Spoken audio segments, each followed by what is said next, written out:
Good morning বন্ধুরা, তোমরা সবাই কেমন আছো? আশা করি ভালোই আছো, আর আমরাও ভালো আছি। শিখা হাউস ওয়াইফে তোমাদের অনেক অনেক ওয়েলকাম আর ভালোবাসা।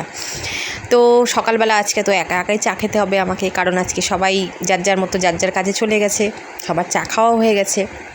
একা একা চা বানাচ্ছি আর একা একা খাবো এখন বসে বসে। আর কি বলো তো, আমার না এখন না কী হয়েছে, মেয়ে আর আমি একসাথে বসে চা খাই, তো এখন না একা একা চা খেতেও আমার ভালো লাগে না। মেয়ে থাকলে মনে হয় একটু গল্প করি আর খাই দুজনে মিলে। তো কী করবো, ওর তো ওর ডিউটি করতে হবে, তোমাদের দাদাভাইয়ের ডিউটি তোমাদের দাদাভাইকে করতে হবে। তো একা একাই চা বানিয়ে খেয়ে নিচ্ছি, আর কি করব। আর আজকে না কয়েকদিন থেকে না আমার মানে কী হয়েছে বলো তো, সকালে না উঠতেই ইচ্ছা করে না, এত ঘুম থেকে উঠতে দেরি হয়ে যাচ্ছে না, প্রচুর বেলা হয়ে যাচ্ছে ঘুম থেকে উঠতে। পরে না কাজের তাল দিশা পাই না, দেরি হয়ে যাচ্ছে। কিন্তু না কী করবো কেন জানি না, হয়তো শরীরটা উইকনেস হয় না, উইকনেসের থেকে দেখবো অনেক সময় কিন্তু ঘুমটা বেশি হয় শরীরে। আর তার মধ্যে এখন তো রাতটাও বড় হয়ে গেছে, দিনটা ছোট হয়ে গেছে, এখন রাতে ঘুমটা ভালোই হচ্ছে বেশ। তো চোখ মুখগুলো দেখেছো কেমন ফুলে ফুলে গেছে। তো দেখো এই যে সব রোদে দিয়ে দিয়েছি, কাঁথা টাথাগুলো একটু রোদে দিয়ে দিচ্ছি না, অনেক দিন থেকে না মানে বৃষ্টি হয়েছিল তো ড্যাম ড্যাম ভাব হয়েছিল, একটু রোদে দিয়ে দিয়েছি। আর সকালের ভাতটাও আমি রাত্রি করে খেয়ে নিলাম। আর এই দেখো এই মানে এটা না আমার খুব কষ্ট হচ্ছে। দেখো এই যে এত কষ্ট করে আলপনাগুলো দিয়েছিলাম মেয়ে আর আমি দুজনে মিলে, তারপরে সেগুলো তুলতে গিয়ে না খুব কষ্ট হয়, মায়া লাগে আর কি। মানে মনে হচ্ছে কি থাকলেই ভালো হতো, কিন্তু এটা যে নিয়ম, 2.5 দিন পর তো আলপনা তুলতেই হবে, কিছু করার নেই, এটা নিয়ম। হ্যাঁ, তো ওই জন্য তুলতেই হচ্ছে বাধ্য হয়ে আমাকে, কিন্তু না খুব কষ্ট হচ্ছে জানো তো। ঠাকুরের সামনেটা তো এখন তোলা যাবে না, সেটা স্নান করে তুলতে হবে, আর এগুলো তো তুলে ফেলতে হবে, যেহেতু 2.5 দিন হয়ে গেছে, 2.5 দিন পর তো আর রাখা যায় না। তো মেয়ে দিয়েছে, আমি দিয়েছি, এত কষ্ট করে আলপনাগুলো দেওয়ার পর তুলতে গিয়ে না খুব কষ্ট হচ্ছিল, যে ভাবছিলাম থাকলেই ভালো হতো, কিন্তু উপায় নেই, তুলতেই হবে। আর এদিকে দেখো ডিম আলু সিদ্ধ বসিয়ে দিয়েছি, আর দোকান থেকে সোয়াবিন আর হচ্ছে জিরের গুঁড়ো নিয়ে এসেছি। এটা এখন ওই সোয়াবিন দিয়ে ডিম দিয়ে করবো, অনেক দিন থেকে সোয়াবিন দিয়ে ডিম দিয়ে খাওয়া হয় না, তো আজকে একটু সোয়াবিন দিয়ে ডিম দিয়ে খাবো। তো দেখো এই সোয়াবিন আর ডিম দিয়ে যে ঝোল করেছি, একদম পাতলা ঝোল, মানে যাকে বলে একদম ট্যালটালা ঝোল বলে না, আমরা বলি না ট্যালটালা ঝোল। তো খেতে কিন্তু খুব টেস্ট হয়েছিল। দেখো আজকে কিছু রান্না করিনি, সোয়াবিনের তরকারি, ডিম দিয়ে আর ভাত, ব্যাস। তো বন্ধুরা, গুড ইভিনিং সবাইকে। বিকেল হয়ে গেছে, দুপুরে তো আর কোনো ভিডিও করতে পারিনি, খাওয়া দাওয়া করে একটু শুয়ে পড়ছিলাম। আর কি আমার এখন কি হয়েছে জানো তো, খাওয়ার পরে না চোখ দুটো একার থেকে বন্ধ হয়ে আসে, একটু বসে তারপরে একটু শুয়ে পড়েছিলাম, ঘুমিয়ে পড়েছিলাম।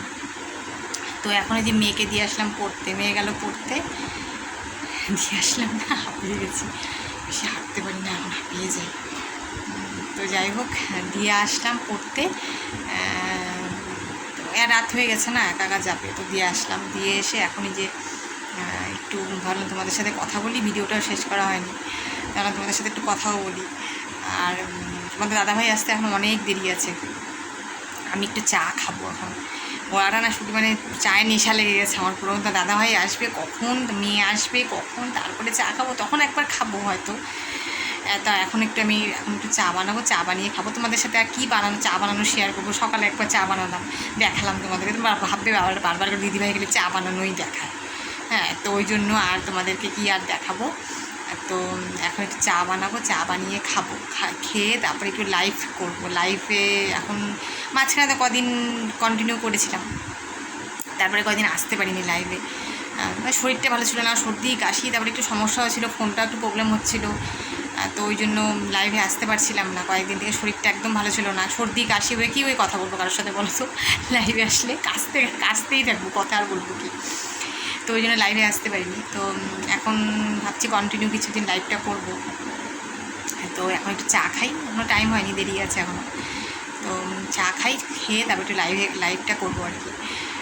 তো তোমরা সবাই একটু পাশে থেকো, সবাই আমাকে একটু সাপোর্ট করো বন্ধুরা।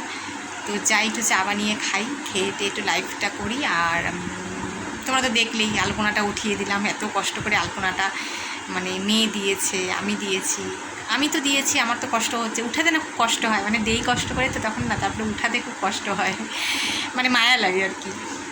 আর মেয়ে এত কষ্ট করে আলপনাটা দিয়েছিল, কিন্তু কী করবো বলো, আমাদের এমনি জায়গা ছোটো, তার মধ্যে যদি ঘরের মাঝখানে এখন আলপনা থাকে, তো এমনি তো 2.5 দিন পর উঠাতেই হয়, 2.5 দিন পরে তো রাখা যায় না আলপনা, উঠাতেই হয়, নিয়ম আছে, তোমরা নিশ্চয়ই জানো। তো সেই জন্য তো উঠাতেই হবে, কিছু করার নেই। তো যাই হোক, উঠিয়ে দিলাম, আর কী করবো, কষ্ট লাগছিলো, এত কষ্ট করে আলপনাগুলো মেয়ে দিয়েছে, আমি দিয়েছি, তারপরে উঠাতে হলো, কিছু করার নেই। তো যাই হোক, উঠিয়ে দিলাম, আজকে 2.5 দিন হয়ে গেছে যেহেতু, তো উঠিয়ে দিলাম। তো যাই হোক, আজকের ভিডিওটা তোমাদের কেমন লাগলো অবশ্যই কমেন্ট করে জানিও। বেশি বেশি করে ভিডিওগুলো শেয়ার করে দিও। আর যদি তোমাদের ভিডিওটা ভালো লেগে থাকে অবশ্যই লাইক করে দিও। আর আমার চ্যানেলটাকে প্লিজ সবাই যারা নতুন আছো আমার চ্যানেলে চ্যানেলটাকে প্লিজ তোমরা একটু সাবস্ক্রাইব করে দিও বন্ধুরা, একটু পাশে থেকো, আমাকে একটু সাপোর্ট করো। তো ঠিক আছে বন্ধুরা, আজকের ভিডিওটা এতটুকুই। নেক্সট নতুন কোনো ভিডিও নিয়ে আবার তোমাদের সামনে আসছি। ততক্ষণ সবাই ভালো থেকো, সুস্থ থেকো, টাটা।